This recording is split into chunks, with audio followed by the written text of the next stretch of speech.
everyone. You're listening to Talking Terror. As usual, I'm your host, Jacob Harper. And I'm your co-host Ariani.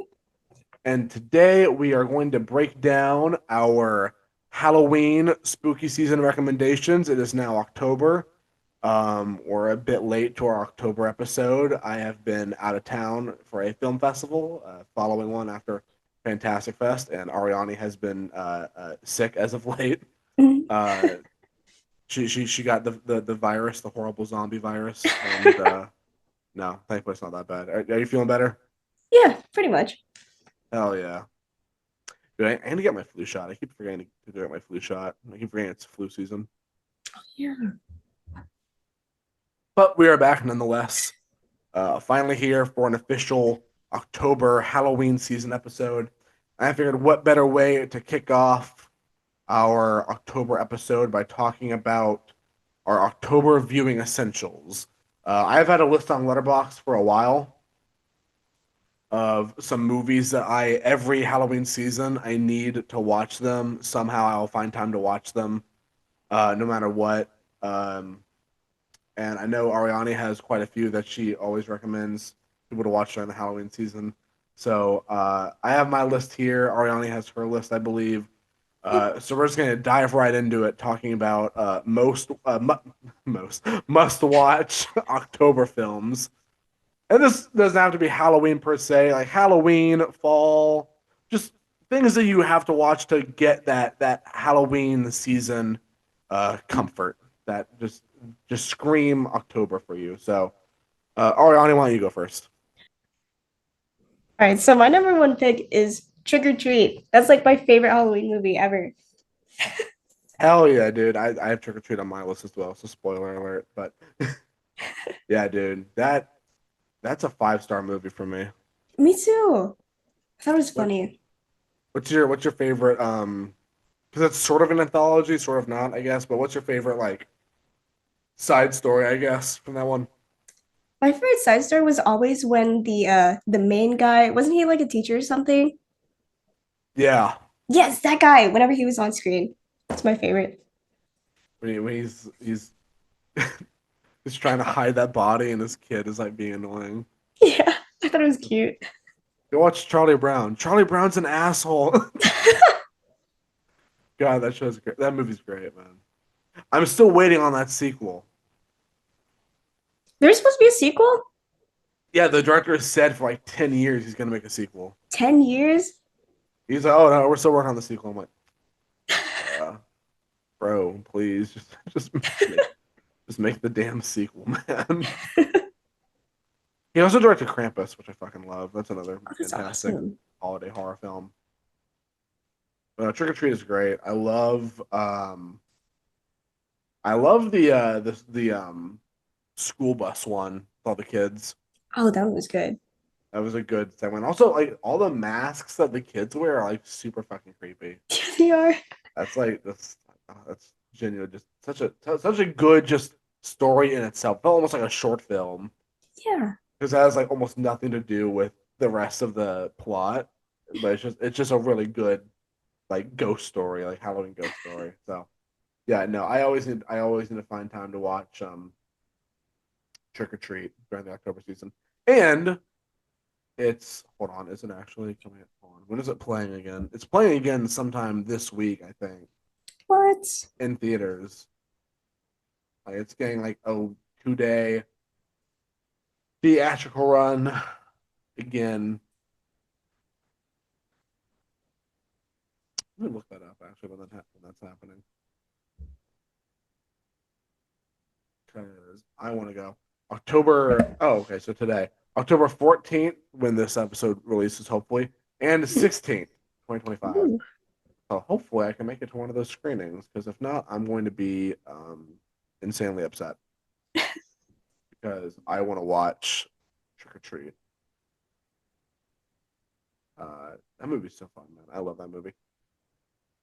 Oh right, I guess I'll pick my first one. Speaking of that line, Charlie Brown's an asshole. Charlie Brown, it's the Great Pumpkin. Charlie Brown. That's one of my favorites. I watched it all the time as a kid. Like during the fall season. Yeah. I had like a DVD of it somewhere, and I think I also had a VHS of it at one point. But yeah, I love it. It's the Great Pumpkin Charlie Brown. I think it's just such a fun. I think it's just such a fun short. It was made in 1966. Which I'm no animation expert, but every time I watch one of these, I'm like, this is pretty clean for the 60s, you know? Yeah.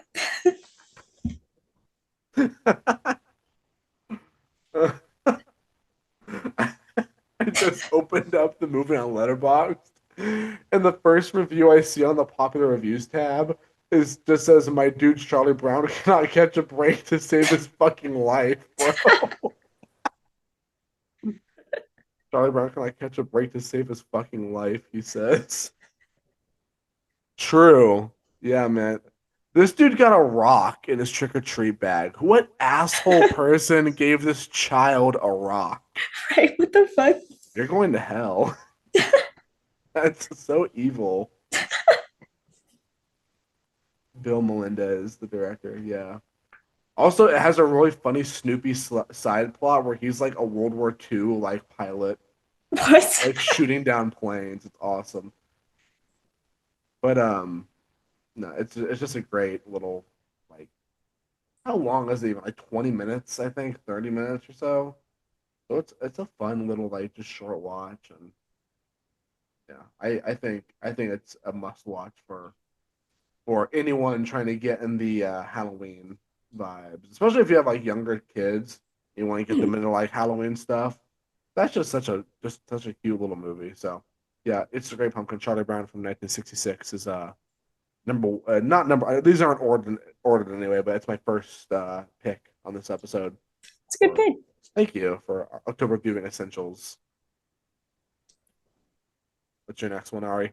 My next one, it's got to be Terrifier 2. Damn, that's another one I had on my list. Shit. Yes, Terrifier 2 is great. Terrifier 2 is freaking awesome, dude.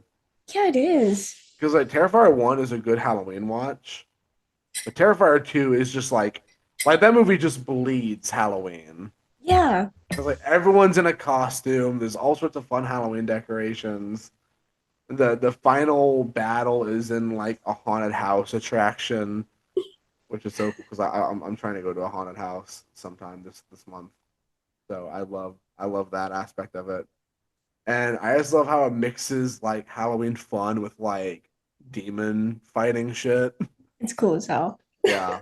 Like what's your favorite aspect of Terrifier 2 My favorite aspect. Um, or part or whatever? Just talk about it. my favorite part was the bedroom scene, but like when I first watched the bedroom scene, I felt sick to my stomach. What did you think of it? Yeah. I loved it.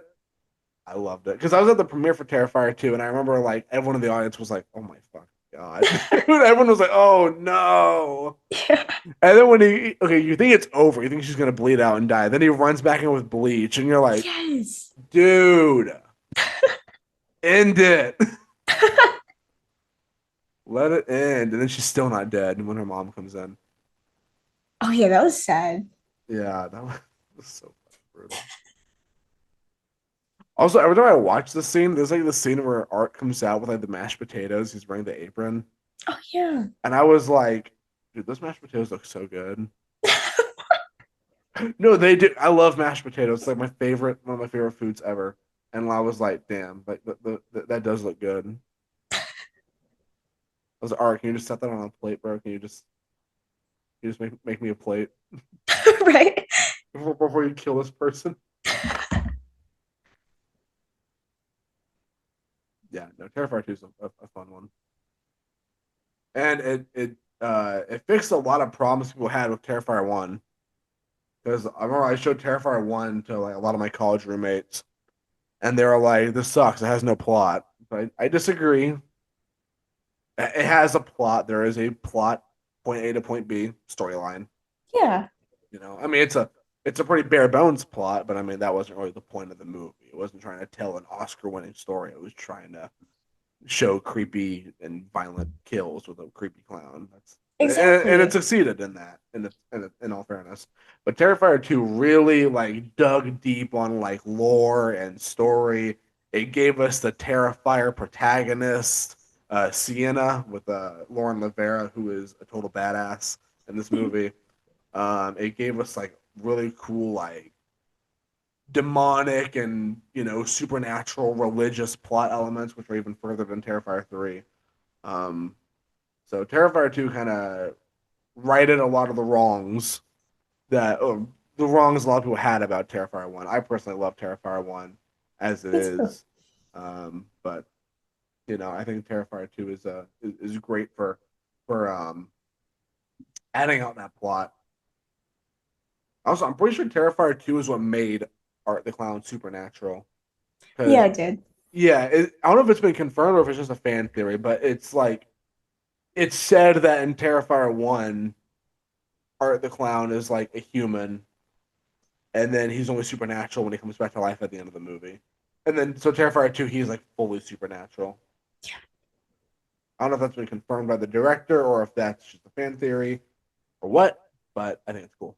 So I'm gonna roll with it. Okay. So my next one. I'll say I'll just say Terrifier 1 since we're already talking about Terrifier. Yeah, Terrifier 1 I think is great. I think it's fun. It's a good time. I remember I think it was Screambox, the streaming app Screambox that they did how first on like on like TNT or Yeah. TBS or whatever, they'll do like 24 hours of a Christmas story on like Christmas Eve Yeah. and all the way through Christmas Day they'll do 24 hours Christmas story. I think it was Screambox that did 24 hours of Terrifier, and it That's was cool. it was from like October 30th to October 31st, and it was just like they played Terrifier on a loop, Dang. which I love that, and I definitely want to tune in next time that happens. Hopefully they do it again this year because I want to have it on the TV. Um, I need to get a Screambox subscription. If Screambox wants to sponsor us, that'd be great. But I really want to get a Screambox subscription because there's a lot of cool shit on there, and there's also an Art the Clown documentary on there What? That's cool. called Art Attack, which I still need to watch. But yeah, the original Terrifier, I watched it when I was like 16 or 17, something like that. I was like, holy crap, this is awesome. And Art uses a gun at one point, and when I first watched it, I was like, that's not allowed. Not Slasher allowed. villains, slasher villains can't use Glocks. What the hell? Like he like full on like just goes ham with it. Yeah. A fucking pistol, and I'm like, dude, like slasher villains can't use guns, but I got over it, and I think it's cool now. Um, and yeah, I have a signed Blu-ray of it now. It's like one of my favorite horror films of the last, I want to say, 20 years, 15 or so years. My favorite slashers, and it kind of brought slashers and like really like violent, like almost X-rated slashers back into like sort of mainstream. It's mainstream now because like you have Art the Clown and like Spirit Halloween. Oh yeah, that's true. I was at Spirit Halloween today and there's like a whole art just for Terrifier. There's a whole art, not whole art. Oh my god, whole aisle. Jesus, I'm thinking about Terrifier too much, but no, there's a whole aisle of like just like Terrifier stuff, and there's like a Halloween Horror Nights haunted house for Terrifier, and there's action figures of Art the Clown and Sienna and all these characters, and there's Funko Pops, and I always say I'm like, dude, if you went back in time and told a 16, 17-year-old me that Terrifier would be a franchise entering its fourth film, Mhm. it would be number one at the box office somewhere. There'd be Funko Pops and Spirit Halloween merch and action figures. I would have said you were crazy, you know, Yeah. because that first one is so, and all of them are super violent, but that first one was so like raw and mean spirited and just like it felt like a movie you would find at the very back of a video store and you weren't Yeah. allowed to watch under any circumstances. It felt like that, but here we are today, and I think like Terrifier is like one of the biggest like success stories of modern Hollywood, not just in horror filmmaking, but Hollywood in general. Yeah. Um, because like it came from like literally nothing. It came from like a very cheap short film multiple very cheap short films that evolved into more things, and now we're waiting for Terrifier 4 while we're in line for the Terrifier Halloween Horror Nights Haunted House with our Terrifier merch, Yeah. our Terrifier action figures. And it all started from a very cheaply produced, short film. I'm all right. When Terrifier 3 came out, I saw this one tweet. I can't remember who said it. It may have been uh, Joe Russo. I'm not sure who said it first, but someone said studios want the success of Terrifier 3 without making Terrifier 1 first. And it's like, yeah, you got it. It's a marathon, not a race, you know. So just, I mean, as a filmmaker myself, I think like love him or hate him, the story of Terrifier and the franchise is like you have to admire it. You have to be a little bit inspired, and I'm definitely inspired because I think it's great how a small short film has snowballed into this um massive franchise, and over the course of a long time. That's why I said it's a marathon, not a race, because like the first Terrifier short came out in like 2009. Oh yeah. Like I could double check that, but maybe 2008. I remember I did an article about it. So you watched them? Were they good? Yeah, I watched all of them. I watched every iteration of Art the Clown from the Ninth Circle from 2008 all the way to Terrifier 3 in 2024.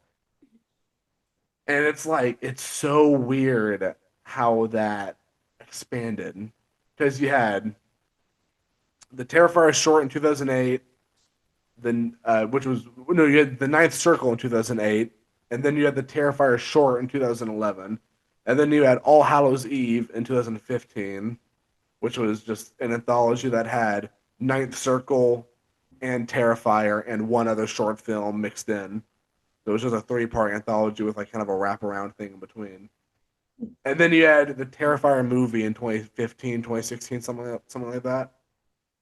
And then years later, you had Terrifier 2. Like Terrifier 1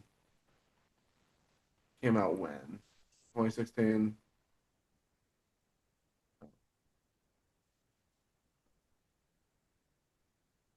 It's weird. It says 2016, but when I Google the release date, it says 2018. So I don't know. But, you know, 2010s, late 2010s. And then it wasn't until 2022 that we got Terrifier 2 because they had to crowdfund it. And then God Terrifier damn. 3 was not crowdfunded. They had made enough money to make their own sequel without having to crowdfund, which is great. So, like, just, yeah, I think Terrifier 1, for all the flaws people may see in it, I love it. I try to watch it every Halloween because, again, it has like mean Halloween vibes. There's like dimly lit jack o' lanterns. There's human heads made out of jack o' lanterns or turned into jack o' lanterns, and there's two, kind of survivor girls, or this kind of typical horror movie actresses in cool costumes about to get murdered by a clown. And it's just a creepy Halloween story. So it's just it's a fun watch every season. I agree. Thank you. I know you're a big Terrifier fan as well, so I'm glad you enjoyed that nerd rant about the franchise.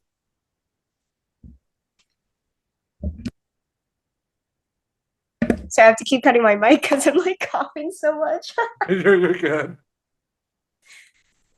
What's your next one? Oh, my next one. So I would say, actually, I just recently watched this Creep too. Oh, nice. That one was really good. I need to rewatch Creep 2 because I remember like when you were over, like we started watching it and then we had to like cut it off because we had to finish the Chainsaw Massacre movies. Right. Um, I never got back into finishing it. It's been a while since I've like watched it all the way through. So tell me what all you liked about Creep 2. Honestly, I liked it better than the first one because I like the woman, the protagonist in this one. She like matched his freak. Dude, I literally have a tweet in the drafts about that. Really? It was the picture of them. It's like they match each other's freak too well. Yeah. Yeah, I I agree on the protagonist. The protagonist is really cool in Creep 2. I still think Creep 1. I think I prefer Creep 1 just because like the dialogue between um Patrick Bryce and Mark Duplass is like it's so well done. Because at times it's like, oh, I feel bad for this guy. Like, you know, you want to be polite, and then other times you're like, oh my god, dude, get out of there. Like, you gotta Exactly. go. But then also, like, you think, like, okay, if I was in that situation, what would you really do? Like, a couple $1,000 on the line to go film this guy, and he's kind of off-putting. Like, I'll do it. okay, yeah, I would. I would do it. You know, I totally would. And then, but then in Creep 2, I would have been like, yeah, no, hell no. He like strips down naked and is like, so I'm a serial killer. I'm like, all right, just kill me right now, dude. Right. There's no getting out of this one. Um, but I definitely like the protagonist of Creep too. I like that angle a lot. How like where in the original he's kind of like slowly trying to back away from it. She's like running headfirst into the problem.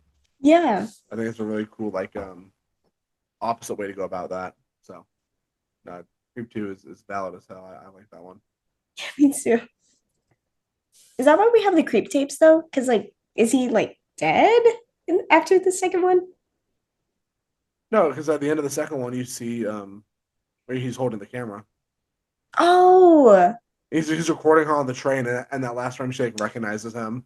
oh yeah. Yeah, she I has that forgot about like. that part. I love that. I love that. That's like one of my favorite final shots, though. Is that like that realization that he's there, and then that's when it Yeah, ends. Oh shit! I'm being followed by this serial killer. that's so cool though. It's a really good ending.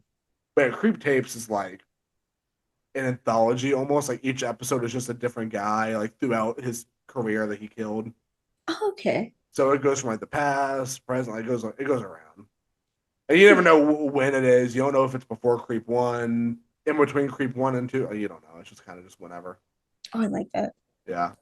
It's funny. Speaking of Creep, Creep Tape Season 2 comes out in November next month.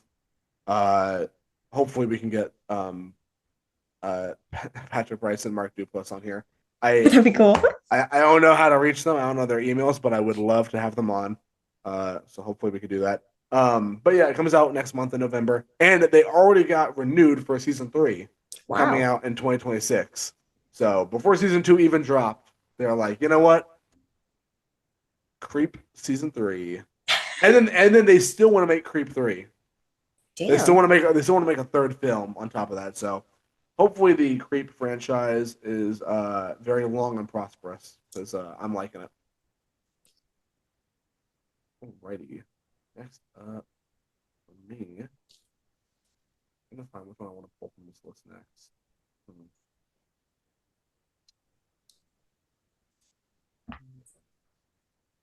All right. You know what?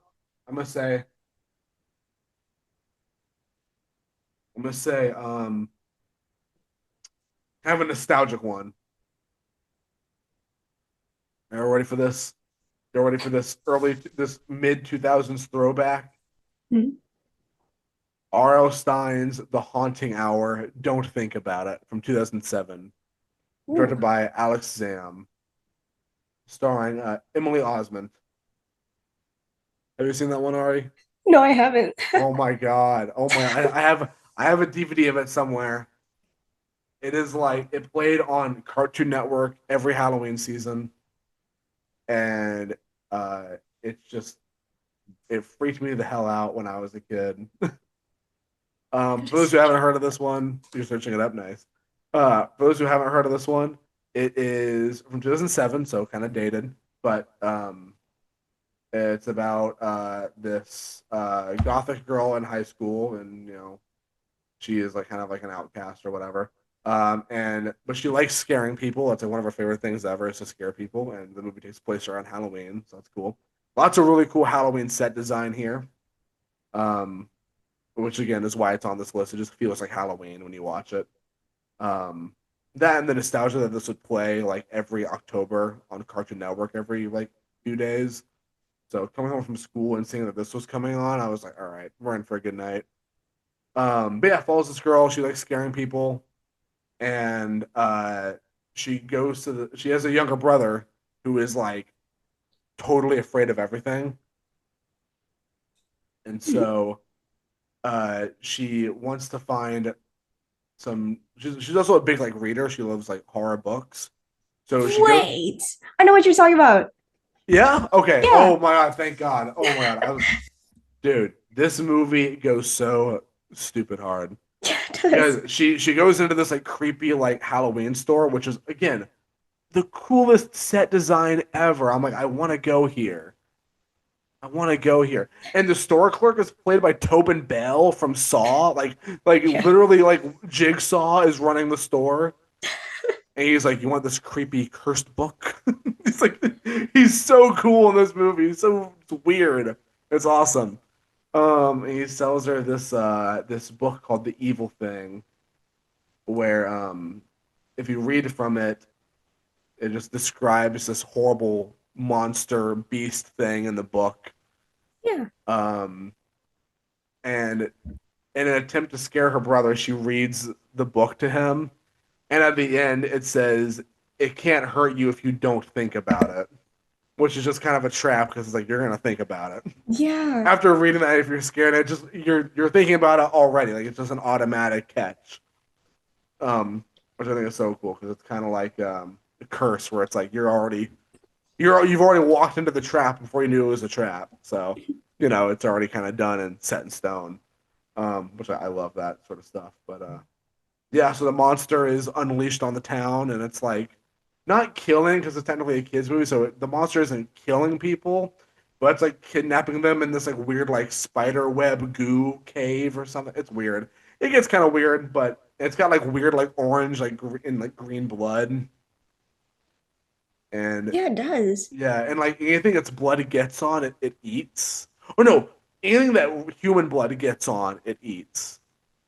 So there's a part where they like try to get it to eat itself, so they like get like like a roast beef and like drain all the blood from it and throw it. Oh, it's so cool. Again, like super like not super edgy, but it's got some like kind of like neat edgy stuff for a movie that played on Cartoon Network. Yeah, But it's R.L. Stein, so R.L. Stein was always kind of like at the very least taunting the edgier side of horror with even with his children's books. So I don't believe it's based on any one Haunting Hour story or any one R.L. Stein book, but I've always just enjoyed it as a one-off TV movie that I am insanely nostalgic for. So, The Haunting Hour, Don't Think About It from 2007. Have you seen this one? um, You said you yeah, I have. wait, really? Yeah, I have. I Uh, legit, I would be so scared of this movie when I was a kid, and then I would keep telling myself, "Hey, it can't hurt you if you don't think about it." yeah, dude. Oh my God, it's so cool. It's such a good movie, man. And I need to find my DVD of it, and I need to put it on at some point. Because like, dude, I remember in college when I found a DVD of it at like a used movie store. I was like, oh, mine, give me that shit. It Snatch was it up. like, yeah, I snatched it. Like, dude, I was out the door. I paid for it. Don't worry, I didn't steal. But I was like out the door. I was like, here, take my card. Fuck it, I'm buying this. It was like $1. But I'm like, no, mine. I need it. Oh my God, the nostalgia. Um, Also, again, I'm looking all these up on Letterboxd just so I have like the poster and like the director for reference. And one of the top reviews says the most aggressively 2007 Halloween movie ever made. It's real. Again, it's so nostalgic. It's so weirdly nostalgic for me. But yeah, Haunting Hour, Don't Think About It from Alex Zam, 2007 is one of my must watches for the Halloween season. What a So throwback, man. I know, right? That's what I'm saying, dude. It's Throwback Tuesday on Talking Terror. What's your next one, Ari? My next pick, actually, I watched this recently. Thanks to shout out to Aiden Call. Oh hell yeah, Late Night with the Devil. That was so good. dude! I rewatched this one the other day too. I love Late Night with the Devil, man. That was my favorite horror movie of last year. Yeah, Yeah. Okay, tell me. I need to hear everything you thought about it because I didn't get your full review when it happened. I love the fucking concept that it's like a late night show. That's my favorite thing ever. And like, I also really liked the acting of the main guy, David Dasmalkian. David Dismalchian, yeah, but Yes, so yeah, good. he's in a lot of cool shit, man. And it's funny because he always plays weird side characters. Yeah, He's never really a leading man in movies. But then I watched Late Night with the Devil, and I'm like, dude, make him a leading man in more movies. for real, He's he was so killing it. good. Mhm. Yeah, no, he killed it definitely. It's so real. But no, because like, well, I really liked it, but I was so surprised by the reviews on Letterboxd. Also, I've noticed that on Letterboxd, all the movies have like bad ratings. Like, it doesn't matter what movie. Every movie you're picking, it just happens to have bad ratings. Really? Well, I'm assuming because I don't know, I don't get bad ratings online. My letterbox doesn't have bad ratings. I don't know. I mean, maybe it's a maybe it's your fault. No, I'm kidding. It's me. No, the movie I'm about to talk about next, I guarantee you has like dog shit ratings on Letterbox. I promise you. Which one is it? No, I want to keep talking about Late Night with the Devil. I want to hear more Oh, about right. your take on Late Night with the Devil. I don't want to get to the bad one I'm about to recommend. Okay. I like the concept that he was bringing up, like multiple people just to prove that, like, demons and blah, blah, blah exist. But the main antagonist, the guy, the bald man, I didn't like Yeah, him.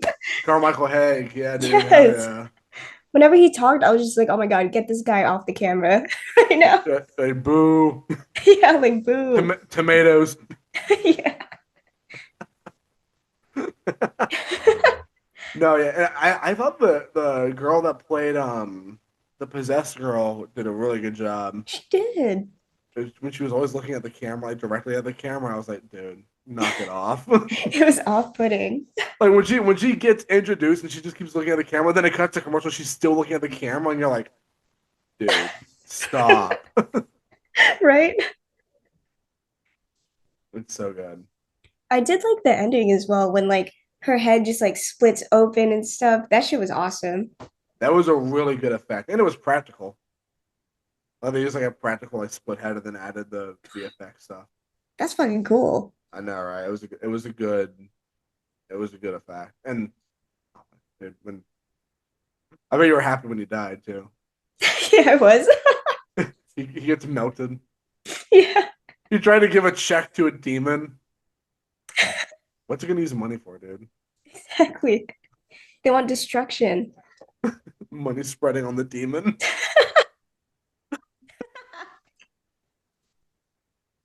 That's something Drayton would do. Drayton. The Judge Orange Chainsaw Massacre 2 review where we said that Drayton was money spreading. He's about to get killed by the sheriff, and he's like, ah. That's what Carmichael Hager was doing. His face was like literally Satan. He's like, can I write you a check? No, it's good. Leonard the Devil is so good, man. And you know what? Okay. Controversial rant, I guess, but I know. Uh-oh. But no, I think I'm totally against AI in everything. I am no one is a bigger AI hater than me. Ari knows this. My good buddy Aiden knows this. Everyone who knows me personally knows this, right? If AI has zero haters, I'm dead, you know? So I understood everyone's issue with the movie having brief AI images in it. The transition cards, like the "We'll be right back" cards. Yeah. Yeah, they were made with AI, and the directors were upfront about it, and they talked about it. But also, here's the thing: the movie was picture locked after the images were done. You can't really change much after being picture locked and sending it out to distributors, because then Mhm. it's kind of like you can't take it back. It's out there. And it was picture locked at a time where everyone was kind of fucking with AI art. Like you have to, it came out in 2024. This is a really low budget production, and it went through like distribution and circuit and like festival circuits like for a while. So it was probably being made in 2021 and 2022, Yeah. back when everyone was playing with AI art because it looked like shit and we didn't take it seriously as a threat, Mhm. and we didn't know the economic, not economic and environmental issues of it. Back when AI art was just kind of a fun toy, right? Yeah. That's when this movie was made, and when they realized their mistake, I'm pretty sure they brought in some human graphic design artists to try to like clean it up and make it look a little bit more presentable. So they still paid human artists to try to fix their mistake, even though it was kind of past the point of not being able to be fixed. And so many people were like ready to burn this movie at the stake, right? Ready to like when it came out, people were like, "Don't go see it, boycott it, pirate it, whatever." And I was like, "Guys, it's the directors made a mistake back when everyone was doing this. It's not as simple as just edit it a week before it comes out in theaters. You can't really do that. Yeah. Um, and also, let's be real. I don't like when a low budget independent horror film has to be the the shooting of the messenger of AI art when Marvel Studios, a ginormous, very, very wealthy, profitable company, Yeah. made an entire series intro with AI art. The intro to Secret Wars, their multi-million dollar television show that Yeah. had 1 million crew members on it. They use AI art for the intro on every episode. No. So I'm not trying to deflect here, but I'm saying if we're gonna go after anyone, instead of going after the low budget indie production that did it when it wasn't a controversial problem, Mhm. let's go after the company, the multi-billion dollar company that did it when everyone was telling them not to. Right. That's all I'm saying. So I think it's dumb that Late Night with the Devil got the shaft super hard for a pretty innocent, shitty mistake. Because like every time I watch it, I'm like, yeah, the cards look like kind of crappy. They look like shitty AI. That sucks. Mhm. Um, does that ruin 99% of the other 99% of the movie for me? No, not really. Because I can appreciate that a human crew worked on the rest of the 99% of that movie. Yeah. Um, and it was a small indie production, and they did it when it wasn't a controversial problem. So that's my take on the Late Night with the Devil controversy. All like a year later, a year and a half after the controversy settled. I know you all were dying to hear the take on it, but I just I don't know. Every time people bring it up on like the AI stuff, I'm always like, well, hold on, like, let's think about this. And again, look what Marvel did. That I think that very same year, did it get destroyed nearly as hard? I don't think it got destroyed hard enough for that. Using AI art on your multi-million dollar project from your multi-billion dollar company with a Right. million hands working on it, and yet no one hired an artist to do that intro. But then this low budget independent film that had like 9 like producers attached to it to give money to. I mean, you saw how many studio intros played before the movie. Yeah. You know, that's kind of a funny joke at this point with that movie. How there's 9 producing logos because it took 9 decent sized companies to fund the damn thing, which is good. I love independent, low budget cinema being made and being put out there. And I hate how people kind of like burned this one to the stake for a fairly innocent issue, especially in comparison to what's going on now in Hollywood. Yeah. How they're actively trying, knowing how dangerous AI is, and still trying to utilize it. Back when they utilized it just as kind of a toy and didn't realize the dangers. Now, no one can plead ignorant anymore. Back then, ignorance, you can plead ignorance, right? Nowadays, with what the studios are trying to do, you can't plead ignorance. When everyone is shouting to you, no, don't do it, and you still do it, then that's bad. So, totally random side tangent, but talking about Laying Out with the Devil, I was like, oh, I gotta bring that up. It's really good. Yeah. Were you aware of the AI controversy? I was for a little bit, but I had mixed feelings about it. But now that I heard your take, it makes a lot more sense. No, I appreciate that. I mean, I just like, yeah, it's weird because the movie was made a long time ago. It takes forever Yeah. for these movies to go from being shot to being released, and in that gap, things change. AI art went from being a fun, dumb plaything to being a danger to society. And it's just unfortunate how the dice rolled out for that movie, but I don't think it should discount the rest of the hardworking cast and crew's um, efforts. Yeah. Anyway, enough sad AI shit. Let's talk more about fun Halloween movies. But yeah, Leno of the Devil's a good one. I watched that one. I rewatched that one the other day, and I had seen that movie like 5 times now. It's great. It is. It's so good. Please give David Dismouch more roles, please. More leading roles, I should say, because he's really funny as a weird, quirky side character like Polka Dot Man or the guy he played in Ant Man or whatever. But no, I need him front and center more often. He's great. Also, he himself has a really good horror podcast called Grave Conversations, Oh, that's cool. where he sits in a coffin and he has his guests sit in another coffin and he just asks Oh. them like weird questions. Lauren Lavera was on that show as well. We were talking about Terrifier earlier. Lauren Lavera was on that. And it's a really good episode. So highly recommend for any fans of stuff like that. If you're listening to Talking Terror, you probably like other horror podcasts. So Grave Encounters is a Grave Encounters. That's a movie. Grave Conversations is a good podcast. Anyway, are you ready to move on to the next one? Yeah. All right, my next one is, and I'm gonna get lit up for this one because it's dumb, but I like it. It is the 2020 Netflix original film Hubie Halloween, starring Adam Sandler. Adam Sandler? Yeah, yeah. Directed by Stephen Brill. So yeah, Hubie Halloween.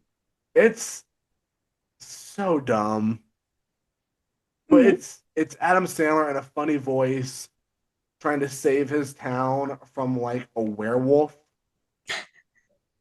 on Halloween night. And it's got the weirdest cast because you have like Adam Sandler's friends just hanging out doing funny shit. But then Yeah. you also have like you have like um the guy from Stranger Things, I think, is in it. Yeah, you have Noah Schnapp. You have Noah Schnapp in it. and, and then you got like Ray Liotta. It's just hilarious. Like it's just it's such a weird cast, but I really dig it, and it's a dumb fun watch. Like I feel like I need to like have a few drinks in me to like really enjoy it. But it's like if you're like watching it with friends and you're just like kind of going along for like, oh, this is dumb, but we're all having fun. It's a good time. Um, he's also got this like coffee cup, like this like tumbler cup. That's also Mhm. like it's got like all these gadgets on, like swings. He uses like a propeller sometimes. That's cool. It's such a weird like ongoing gag, but it's so funny. Um, also, Adam Sandler's character in this movie has like an elderly mother, and every time you see her, she's wearing another stupid T-shirt. Like there's one, she's wearing a T-shirt that just says "boner machine" or something, and it's just like what the hell? Like everything, she's looking at another like dumb, like really dumb T-shirt you'd see at like a Spencer's or like a really shitty gift shop, and Mhm. it's just like it's so like oh it's such again it's just like this movie has so many dumb like running gags. Like, you can't help but be like, oh, that's funny. That's dumb, but it's funny. Um, it's it's so good. So one on Letterboxd said it hurt to watch, but man,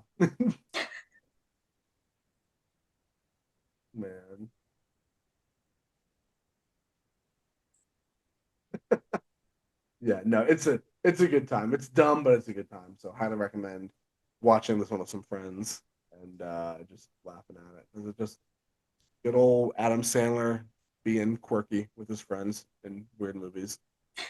Love that. Yeah. All right. What do you got next for me, Ariani? My next one. I don't know if you've watched this one. Yeah. Sweeney Todd. Okay, I haven't watched it in a super long time, so I basically haven't watched it.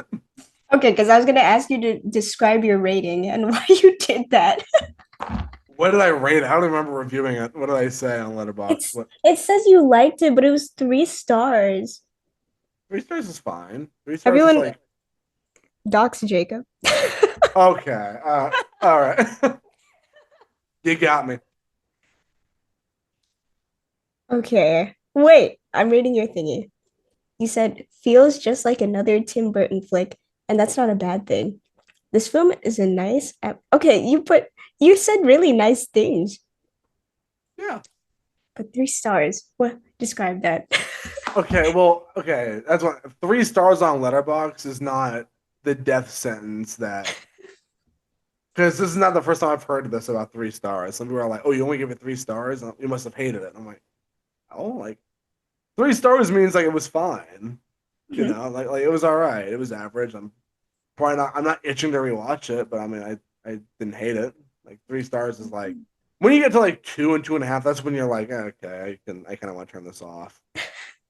But three is like it's fine, like it's good, like middle of the road movie. You know, I'll watch it without complaint. But I mean, I'm not like when someone says, "Oh, what do we want to watch tonight?" I'm not gonna be like, "Oh, Sweeney Todd." You know, I'm not gonna be like, "Oh, pick this one," or I'm not gonna be like, "Oh, I can't wait to rewatch that," or I can't wait. I'm not gonna be thinking about it much. I'm gonna watch it, and like an hour later, I'll be like playing Call of Duty, like not even thinking about it. You That know, makes so sense. that's kind of my 3 star rating in a sense. But I mean, as far as I remember about Sweeney Todd, I remember I liked the atmosphere and set design and the costuming, which is all kind of par for the course for Tim Burton. Um, at least somewhat par for the course, like Tim Burton. I think Tim Burton over the years is kind of like kind of drifted down in terms of quality for me personally. But I mean, Yeah. his older stuff is really great. Like the original Beetlejuice is great. I think Edward Scissorhands is really good. Um, he did not direct Nightmare Before Christmas. Before anyone gives me that shit, Henry Oh. Selick directed Nightmare Before Christmas. Put some respect on Mr. Selick's name. No, that's just such a common. I always see people who are like, "Oh, my favorite Tim Burton movie, Nightmare Before Christmas." No, Henry Selick. Tim Burton had like the original, like the basic story idea, and then he bankrolled it. He wrote out the beat sheet and then handed them a check. Henry Selick and Carolyn Thompson and Michael McDowell. Michael McDowell, hold on.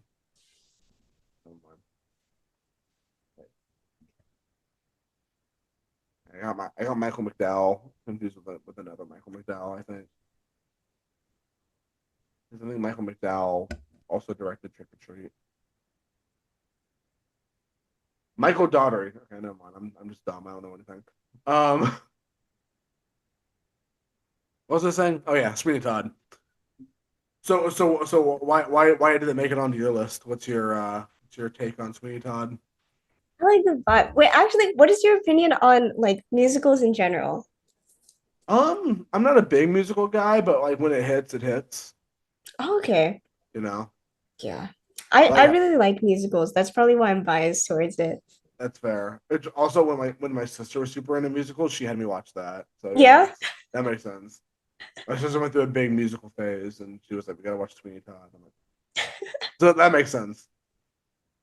But it's weird, like with musicals, like for me, it's like it doesn't hit that often, but when it does, I'm like, all right. Oh yeah. Like I didn't expect to like Hazbin Hotel as much as I did. Dude, season 2. Oh my God, I'm so Oh excited. hell yeah, hell yeah. Hell yeah. Have you seen the songs that came out already? No, I'm saving it all from whenever I watch it for the first time. That's real. Hell yeah. But I am glad that the series is more box focused because he was one of my favorite characters from season one. So I'm so I excited. my only worry is I worry it's gonna be too much of a good thing. Like, I'm worried we're gonna get too much Vox and they're gonna make me sick of him. by the end of it. Because Vox was good because I was like, oh, that's a really interesting character. And I kind of wanted more, but like in a good way, not in like in an underdeveloped way. It was more like, wow, I can't wait to see what they do with him next. But now it's Yeah. like now I'm worried that by the end of season two, I want to be like, oh my god, tired of it, tired of Christian Borle. Never. No, it's a cool character, so I'm excited to see what they do with him. But yeah, I'm excited for Has Been season two. Me too, dude. Oh my gosh. I need to not finish because no, it hasn't ended yet. But I need to get back onto watching Hell of a Boss while we're on the Vivian Madrano discussion. Did you and, see the and slasher merch that they fucking release? the what? Slasher merch. Like they made all the characters into like slashers for Hello Boss. Oh, I think so. Yeah, I did see that. That was So cool. good. Dude, when I was at Spirit Halloween today, I saw Hell of a Boss. I saw Hell of a Boss merchandise. You did? Yeah, I saw a Luna plush and a Blitzo plush. No fucking way. Like by like the checkout counter. What spirit Halloweens are you going to? It was the one near it was the one in Denton, I think. I have to go there. Yeah. I know there was two in Denton. Yeah. 'Cause I went to both of them today. And one of them is like in a really weird spot. It was so cool Spirit Halloween. Like when I went inside, I was like, oh, this is really nice. But it was Yeah. like it was like in a really weird like it was like next to a hardware store and it was just like the parking lot was weird. But then the second one is on the side of of a mall, which is also really nice. Like both are really well put together. But one was way busier than the other though, so I had an easier time at one than the other. But neither one of them had the damn little side tangent. Neither one of them had the grabber mask. The grabber. Yeah, from the black phone. I'm surprised. I know because I saw a really good. This is going to sound obsessive. I got a grabber mask from Walmart Yeah. for like $10, and it's just like a flat like one piece mask. Um, but the one that Spirit Halloween is selling is like 40 or $50, and it comes in like the multiple pieces, like the Ooh. actual grabber's mask. Like you have like the different like mouth parts, so you can remove the eye or whatever. And it's super cool. That's not. I can't find it anywhere. I'm so mad. Wow. I wasn't even gonna dress up as the grabber. I just wanted the mask because the shit looked cool. It looked hard, but I mean, if I can't find it, then damn, I'll just stick with my Walmart one with just the one face. That looks a little bit big on my head, so that'll look awkward, but I'll post it. I've seen more people posting Ghostface thirst traps, dude, and I'm like, should I post a Me grabber? too. Should I post a grabber thirst trap, guys? Oh no, You should. no one wants to see that shit. Also, the grabber's in Fortnite now. What the hell, dude? This again, I said this a few months ago. Fortnite always knows when to take my money and how to take my money. Because I've always been like, oh, I don't buy anything. Like, why would I buy anything on Fortnite? It's a free game. Why would I give them money? Yeah. And then they released the damn Family Guy bundle. And they released Michael Myers and Leatherface. Now they're releasing the Grabber and oh God, okay. They put Art the Clown in Fortnite. They're putting Terrifier in Fortnite, and I'm like, all right, let me get my wallet. So that's probably what I'm gonna do tonight. I'm probably gonna head on Fortnite and see if I could get the grabber yet, or if that's not till next week. Speaking of Black Phone 2 this weekend, yippee! Ah! I don't know why I made that noise in the mic. I'm probably gonna cut that out. But whose turn is it again? Is it you or me? Your turn. Oh, it's my turn. All right, great. Okay.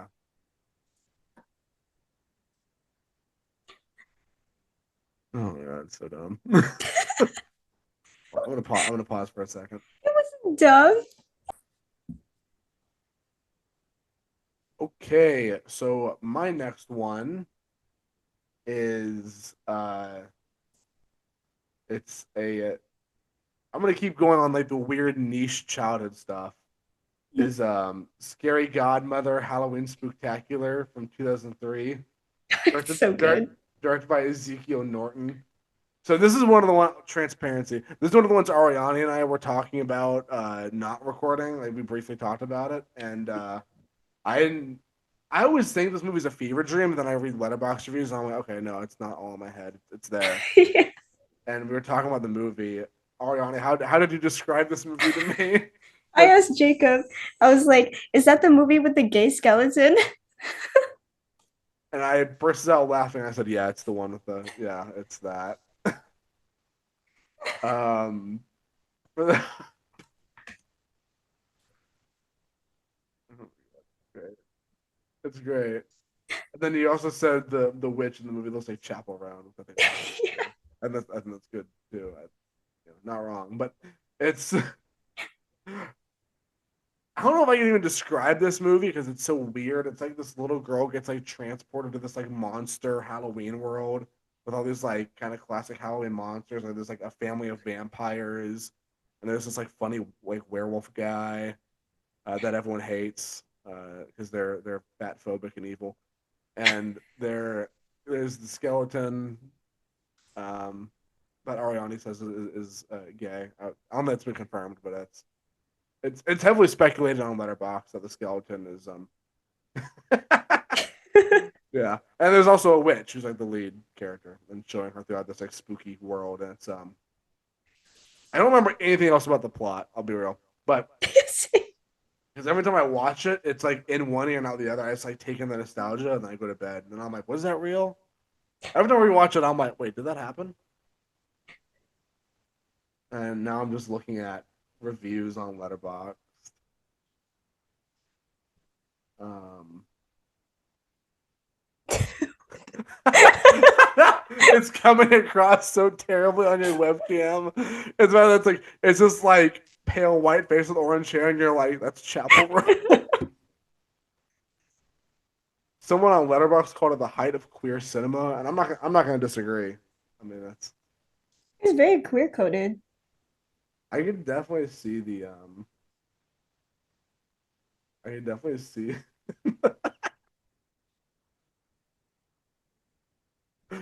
Ari, one of the reviews, it's 2.5 stars, and they Yeah. said they said they didn't even try to hide how gay the skeleton was.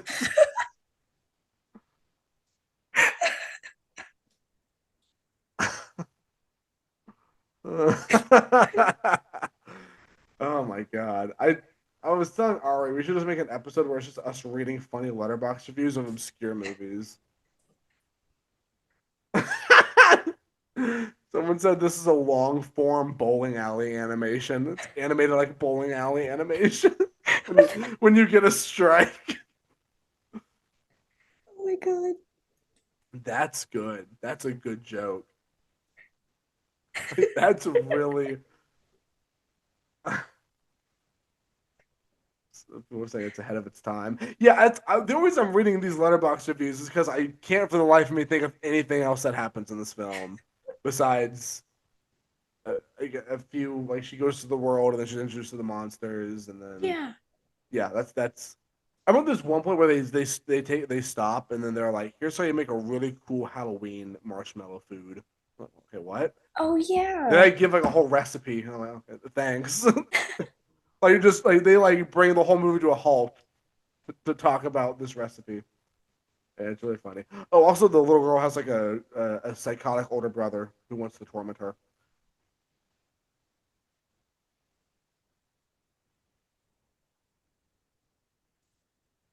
Oh my god, I remember.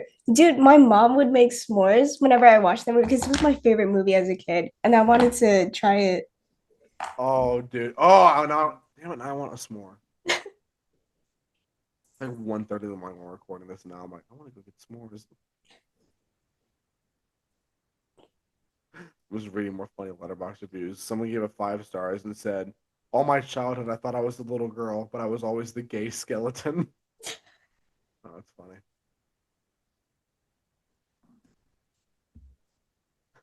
Someone on Twitter, this letterbox review says, someone on Twitter said the girl and the vampire boy are Pete Davidson and Ariana Grande. Oh my god. Yeah, yeah, there's like a vampire boy. Yeah. Also the animation is like super weird. It's like super. Like they weren't joking about looking like a bowling animation. This is very like off-putting animation and very, very like low budget. But it's a type you can kind of enjoy because it's nostalgic.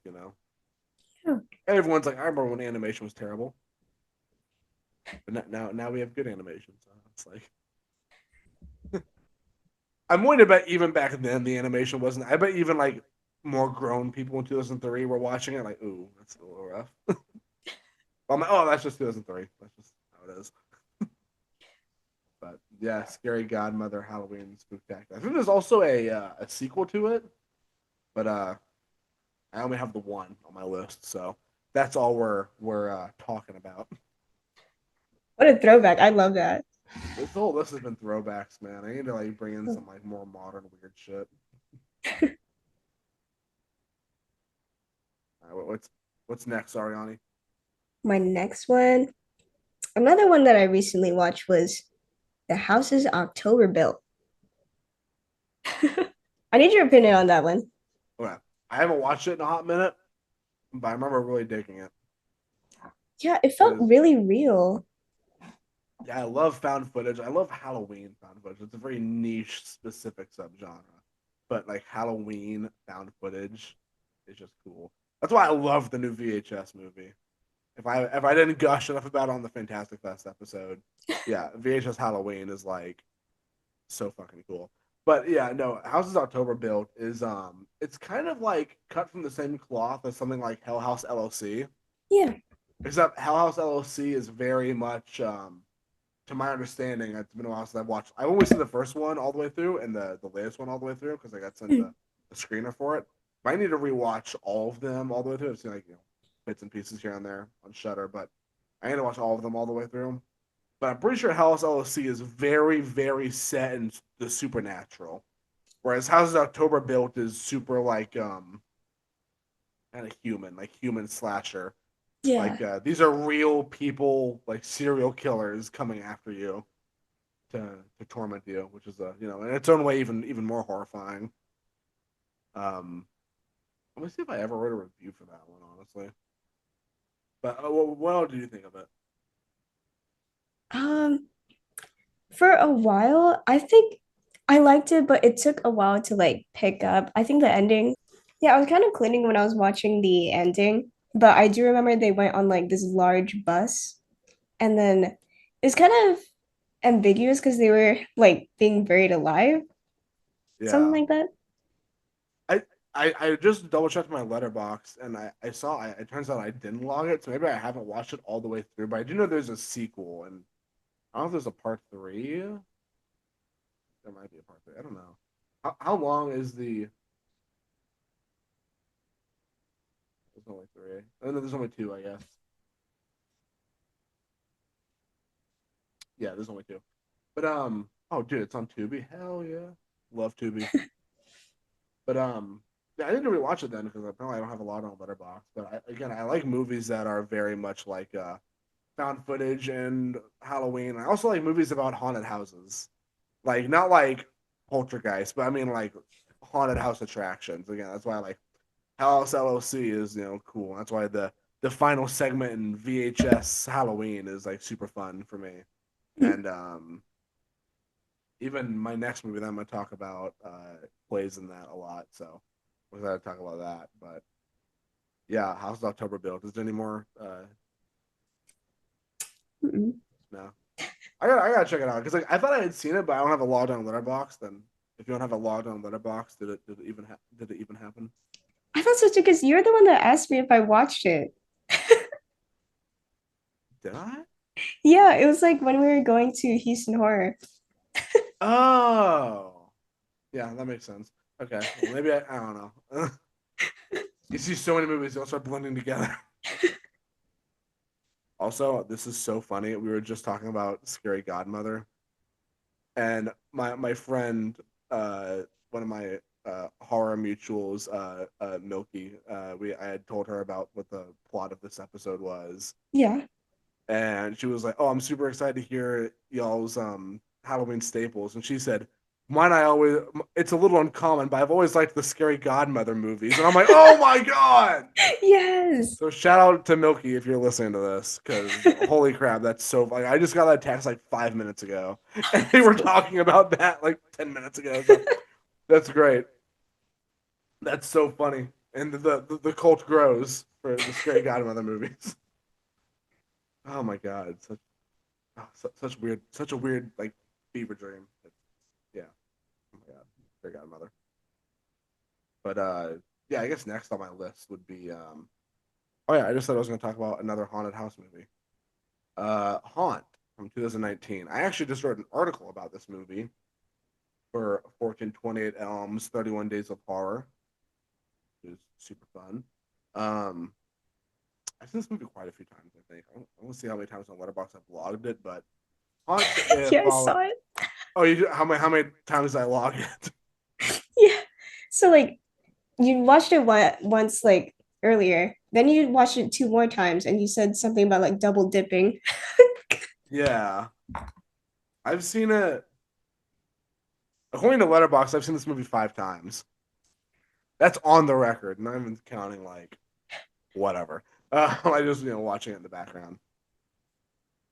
But yeah, Haunt follows a group of young adults on Halloween night. They go to an extreme haunted house where things turn very sinister very quickly as Hmm. they realize that some of the scares might not be so fake. They might actually be torturing and killing people in this haunt. And it's ran by a gang of psychotic masked murderers.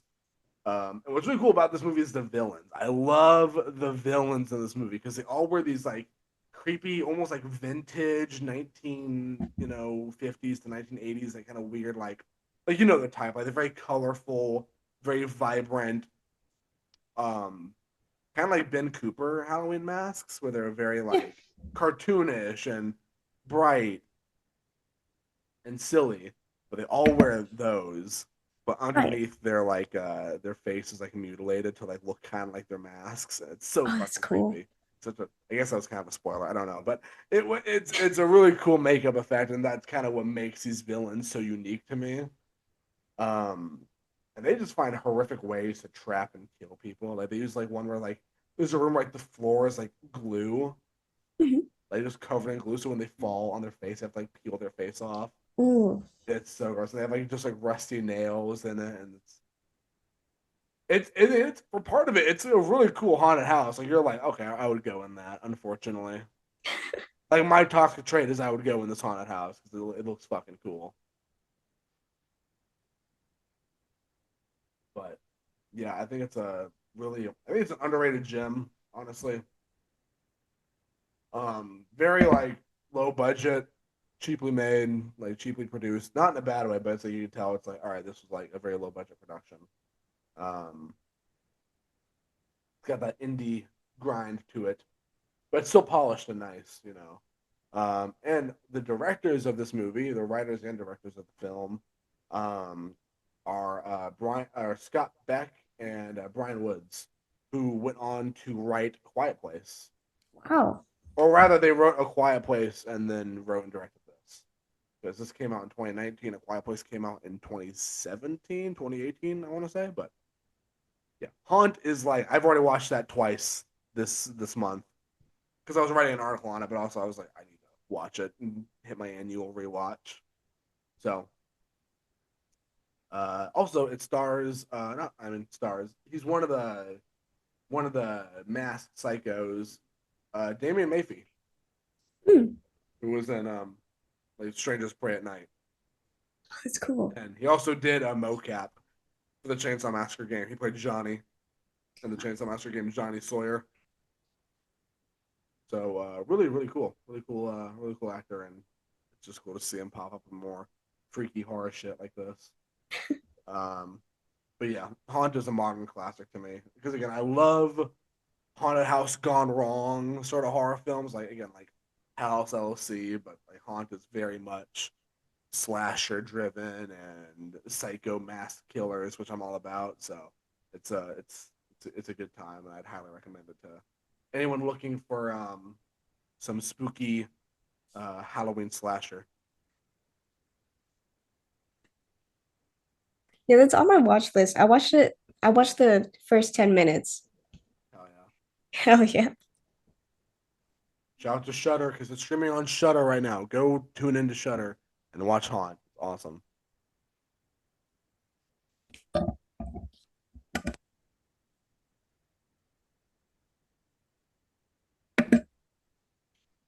All right. My next movie. Uh, Little Shop of Horrors. Oh, okay. Yeah. I've never seen that one. You've never seen it? Nope. It's so good. Did you know, like in the musical, like on Broadway, Christian Borle actually played one of the characters? That's cool. Yeah, it's really good. It always impresses me how stacked Hazbin Hotel is with voice actors. Yeah, same. They got fucking Keith David. Keith David's awesome. They actually just got the Fallout Boy frontman. Really? What in Yeah. season two? Uh-huh. Wow. It's Hey, crazy. they also have Alex Brightman, right? Yeah, Yeah. Oh, dude, he's cool. Beetlejuice. They have little like Broadway Beetlejuice. it's so cool. Also have your mom. Wait, what? They also have your mom casted. Funny.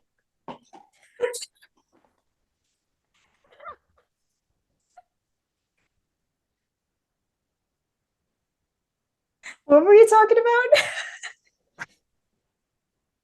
Oh, Little Shop of Horrors. Yeah. Right. Tell me more about Little Shop of Horrors. Okay. So so it's about this guy that works at this flower shop Yeah. and like his name is Seymour. Everyone knows that.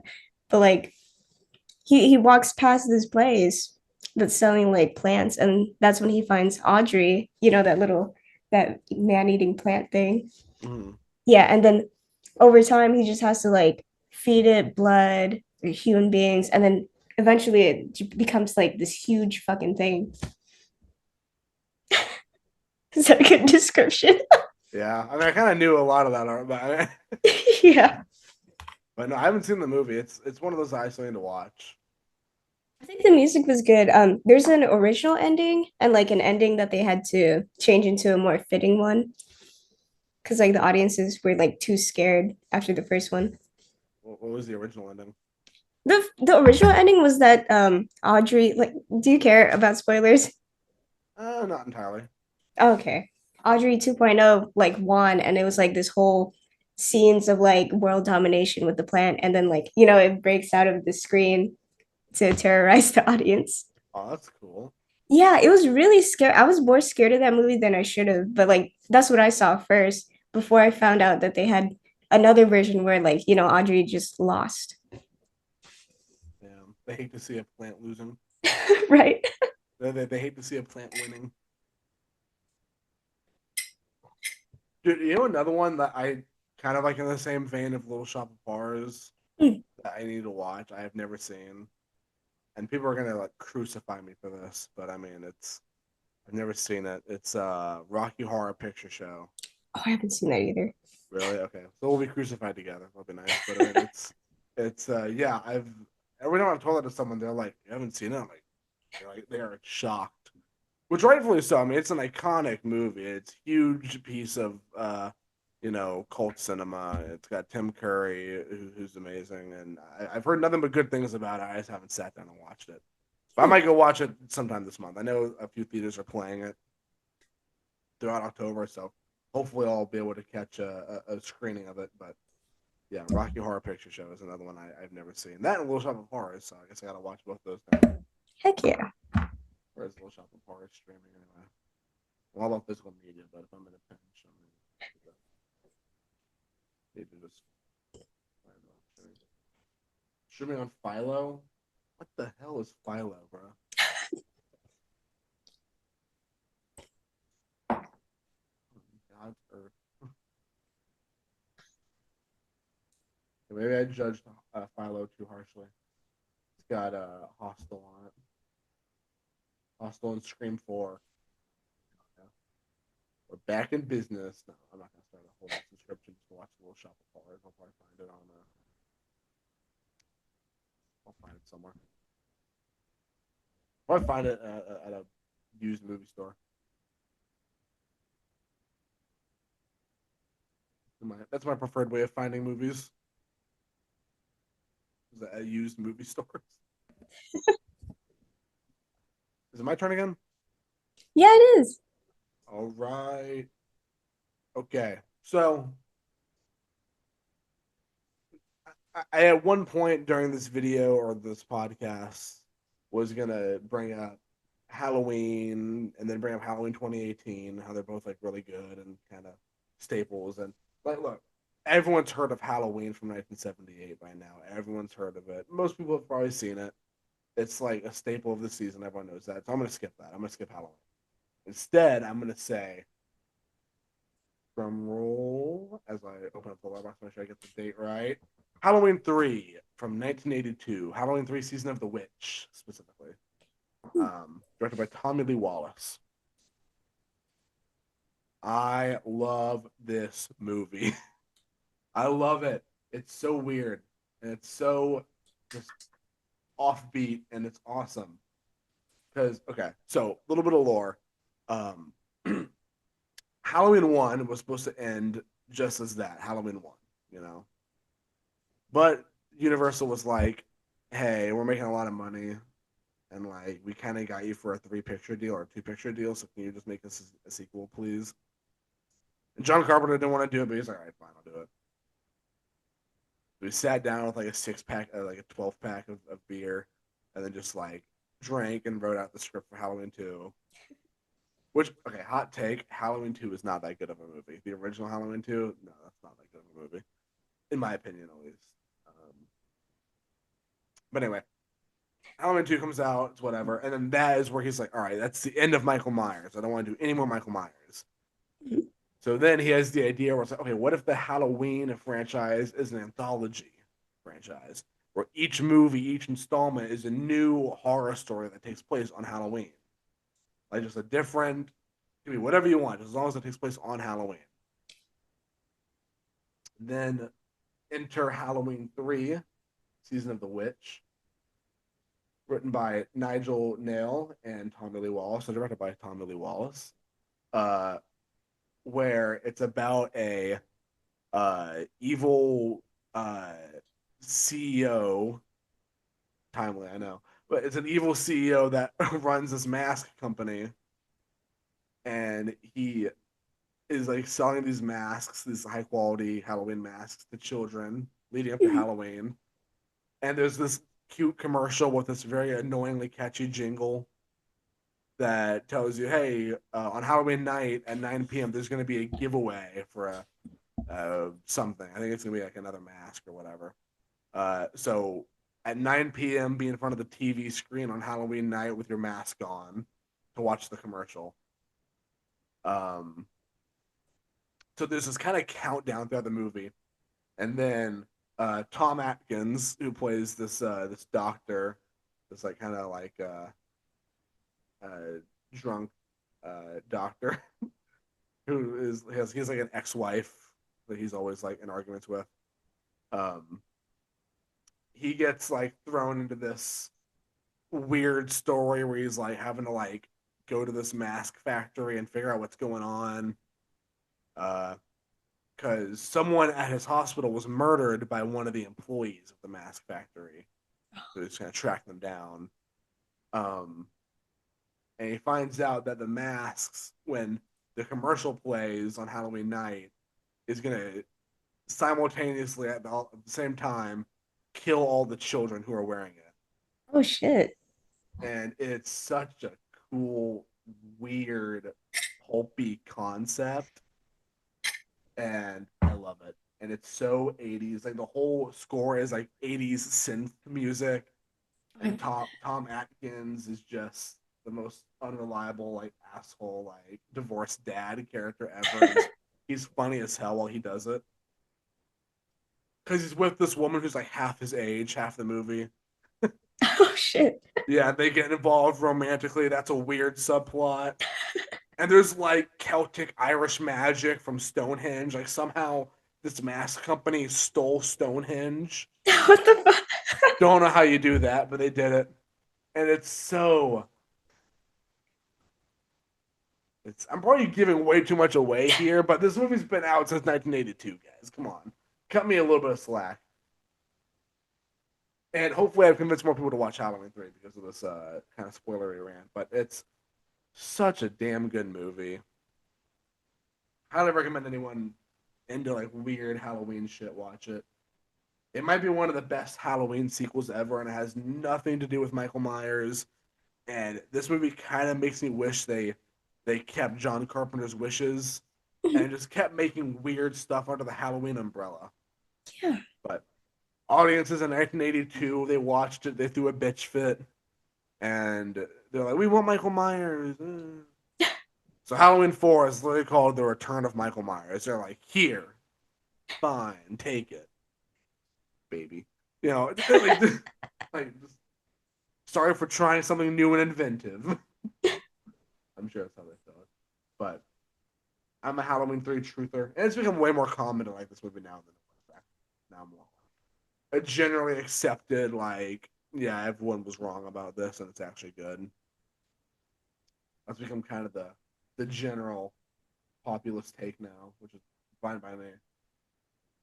But Halloween 3 Season of the Witch from 1982, directed by Tommy Lee Wallace. Cannot recommend this movie enough. I believe it might be on HBO Max, but also just buy a. Like, I'm sure the DVD of it is dirt cheap. You can probably find it anywhere. Um, Throw this sucker on. It's so good. Have you seen it? You haven't seen it, right, Ariane? No, I haven't. Oh my god, watch it. Watch it I soon. will. I This is like I know we've talked about a lot of like weird like offbeat Halloween stuff tonight, but this one I actually like this and Haunt, I'm always like this Haunt and the original Halloween. I'm always like, if nothing else, these three are being played on my television this month, Yeah. no matter what. And then Trick or Treat and Haunting Hour and Terrifier kind of fall into that. And if I could find a busted up DVD of Scary Godmother, then yeah, I'll throw that on. But yeah, go watch Halloween 3. I'm pretty sure it's streaming on HBO Max. But if not, if it's not streaming anywhere, then I'm sure a DVD of it is dirt cheap right now. Just find some way to watch it and experience it because it's so good. It's got this awesome like synth soundtrack to it. It's so 80s at times, and it's got the one of the hardest taglines in the franchise. The night no one comes home. And it's just like that is so fucking cool. That movie's so fucking cool for me. Um, but yeah, that's pretty much it for my list. Alrighty, I got one last movie. It's gonna Let's be hear it. a classic. Scream one. I All feel right, like let's be real. You're gonna see like a million ghost faces every Halloween. it's true. Exactly. Might as well watch the movie. Yeah, and Scream One is the best one in my opinion. I think so too. We should do a Scream franchise breakdown. That'd be fun. Yeah. But there's only six of them. Not nine like there are in Chainsaw Massacre. Right. God. Yeah, guys, I promise the last part of the Chainsaw Massacre franchise is coming out. We just want to get through the October shit first. Yeah. Because September and August were Chainsaw Massacre months, and now we're like, well, now we have to do a bunch of Halloween stuff. But rest assured, the final part of Chainsaw Massacre will be coming out. But anyway, you were saying about Scream. Oh yeah, because like Billy and Stu, those were like the best antagonists, in my opinion. Yeah, they're fun. They're a fun duo. Yeah, spoilers for the movie, but I'm also like, come on, who doesn't know at this point? But yeah, I think again, Scream One's my favorite one. I think Billy and Stu, like Matthew Lillard, is great in that role. He's awesome. What did you hear what Matthew Lillard said about them like recently? I think so, but go ahead. Yes, where they were like the best gay couple. Oh yeah, I did hear something about that. Yeah, Yeah, that's awesome. confirmed. I mean, we all knew, but like confirmed. Yeah. But no, yeah, the original Scream is great. I love the opening. The opening to that movie is like one of the greatest openings to any horror film ever. Like Drew Barrymore and so terrified she looks. And like those phone calls were genuinely creepy. Because I like how normal Ghostface's voice is in the first one. I think now it's become like a little bit more cartoonish Yeah, it as the has. years went on, but in that original, it was just like a normal, smooth voice. It was just slightly unnatural, just ever so slightly. Like if it were in the modern age, you would think it's like a bot, but back then it's like okay, that I can believe this. And that first line that he says in the opening that kind of tips her off that like something is wrong. So, why do you want to know my name? He says, well, I want to know who I'm looking at. I know, that's so Oh my cool. god. I think he's like, oh, I want to know who I'm talking to. It's not what you said, bro.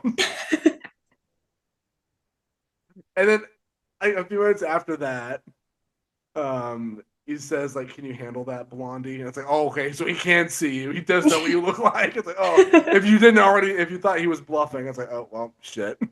That's that right there kind of sealed the deal. And oh, that's just like one of the greatest openings of all time for a movie, in my opinion.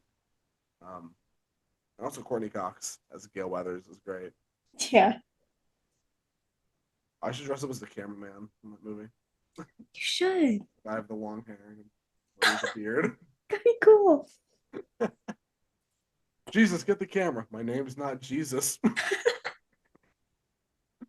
Man, it was funny as hell. It's good, man. So that was your last one. Hell Yep. yeah. Well, those are our staples of the Halloween season. Um, I have like two or three more on my list, but I'll link all of them on my letterbox because a lot of them are like the original Halloween or one of the other Halloween sequels or whatever else. So I'll leave the full list down there for anyone on my letterbox for anyone interested in checking it out. But I did want to wrap up the show by talking about some horror movies that we haven't seen that maybe we're trying to get to this Halloween season. Did you have any in particular, Ariane, that you're trying to get to? Yeah, Shelby Oaks when that comes out. Oh yeah, no, that's a good one. Yeah. That's good. Are there any like older ones that like any classics that you haven't seen yet that you want to check out? Yeah, actually, Friday the 13th, part two. I still haven't seen it. Dude, oh, part two is so good as well as parts two through four. Well, parts two and three are great. Four is all right, um, but yeah, two through four are solid. So definitely get on that on Yeah. Halloween on Friday the 13th part two. You get on Halloween three, but Halloween three is great. Yeah, on my list, I have like a bunch of like backlog stuff from like the '60s and further past. I like Black Sabbath on here. Um, Deep Red from 1975. Like I want to get into more Italian horror in general, specifically Argento and Deep Red. It was just like I saw it's been talked about more and more as of late, so I'm like, okay, I gotta hop on this hype train. Um, my good friend Christopher Yancey, shout out to Yancey. He has been telling me to watch the House of Usher, the 1960s Vincent Price one, which I have not seen. I've seen Mask of the Red Death, the Vincent Price Edgar Allan Poe story adaptation, but I have not seen House of Usher all the way through, so I'd like to watch that. Vampire from the 1920s. I think it's 1920. Yeah, 1932. Sorry, Vampire from 1932 is on the list. And a little bit more recently, not this one, not so recent. Ghost Watch from 19. Have you heard of Ghost Watch? Oh, yeah, I have.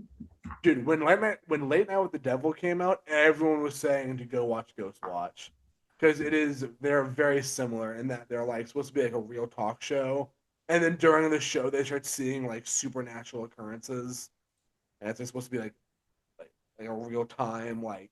Because then the actual movie is like maybe like 2 hours. It's fairly like from what I've been told, it's a fairly like long film. It's supposed to be like all of this is happening in real time as the show goes on. That's cool. Yeah, I know it's super cool concept. So Yeah, when Late Night with the Devil came out, everyone was talking about Ghost Watch. So if you like Late Night with the Devil, and I love Late Night with the Devil, then surely we'll both like Ghost Watch.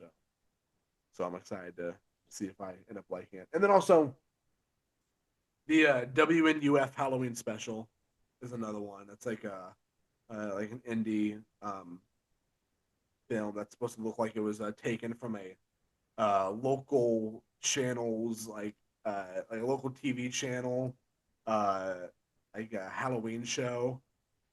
Like it's like this local town and they're doing like a Halloween broadcast, and it's supposed to be all like from the perspective of that.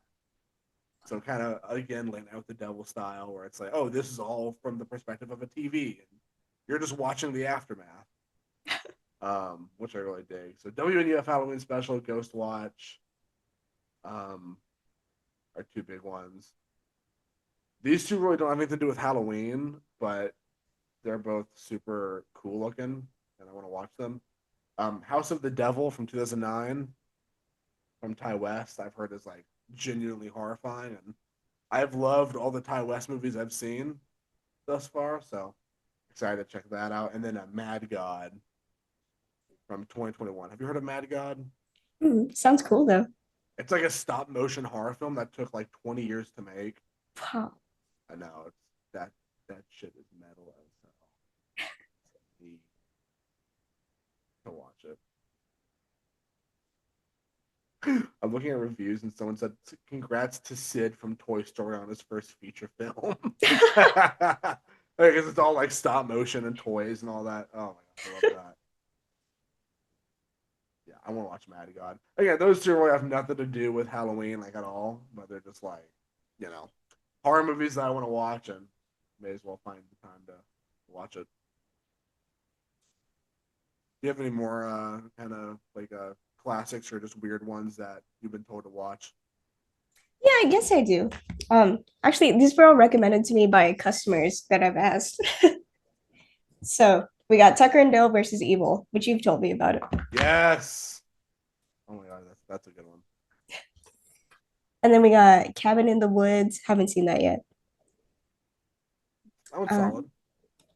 is it scary? Like actually? It's more like horror comedy. Okay. Yeah. Then we got Cloverfield. Oh, I haven't seen that one either. That That was one's found like footage, right? yeah, like 2008, 2009 found footage. It's good. Yeah. And then for the last one, it was the rest of the Hellraiser series. I've only seen the first movie. Honestly, same. Yeah, I was thinking about that today too. I was like, I want to do the Hellraiser franchise. It might not be this month, but I do want to like binge them, that'd be and cool. because I've only seen Hellraiser one, I haven't even seen Hellraiser two, and a lot of people say Hellraiser two is like pretty good, and the rest of the sequels kind of fall off. But Hmm. a lot of people say Hellraiser two is pretty solid. Oh, I saw some of the remake that came out, so I guess I've technically seen some of it, but not all the way through.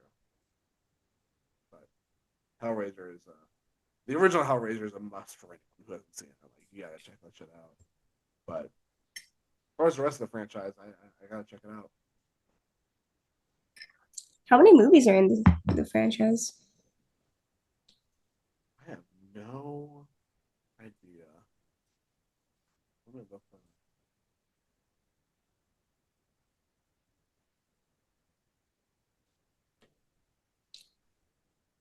Oh,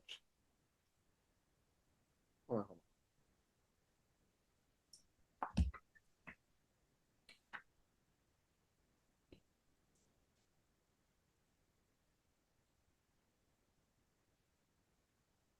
Be helping out here.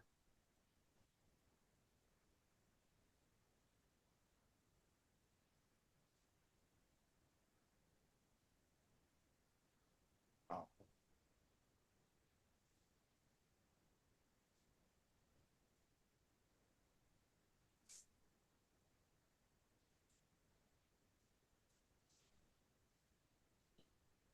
there's 13 Hellraiser movies, Holy shit. and that's not counting. I don't know why IMDb is counting like fan. I think they're like fan made short films. Oh, Yeah, I don't know why they're counting. if you count that, there's like 20. A lot.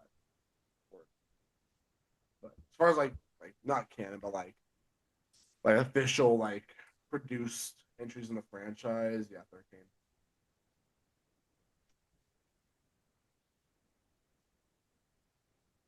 And that'd be perfect timing too to watch all of them because we have the video game coming out hopefully here soon. Yeah. But yeah, if that's is that all from you, Ariani? Yeah. All right. Well, that's gonna do it for us on this this late October kickoff. Uh, if you enjoyed this episode, be sure to give it a like. If you're tuning in via YouTube, be sure to subscribe to the channel and hit like on the video. Comment what you thought. If you've seen any of them, if you are going to see any of them, if you did watch any of them and you loved it or hated it, let us know. Big shout out to our listeners over on Spotify and Apple Podcasts. We've been trying to get more listeners over on those platforms as well, so it really means a lot to us to check us out on those apps. Be sure to leave a rating on Spotify and Apple Podcasts. Helps us out a lot, and we do appreciate it. You can catch us on our social media. Our Twitter is at TalkTerraPod, and our Instagram is Talking Terra Podcast. If you want to follow us individually, you can follow my Twitter account at Jacob at the Movie, my Instagram account, Jacob the Harper, my Letterbox account, Jacob the Harper. And I'll leave the rest of my links in the description below. Ariane, do you have any socials to shout out? Yeah, I got my Instagram, which is little with two e's dot imp. And then on Twitter, it's an underscore. And then on TikTok, mine is dot little underscore imp. Hell yeah. And you're very active on TikTok. I think that's like the site you're like the most active on. Yeah. You post the really badass guitar videos. Thank you. Yeah, of course. But yeah, with all that said, that's gonna do it for us. And be sure to tune in next week for another episode of Talking Terror. We have a lot to cover this month, so stay tuned. Bye. Peace.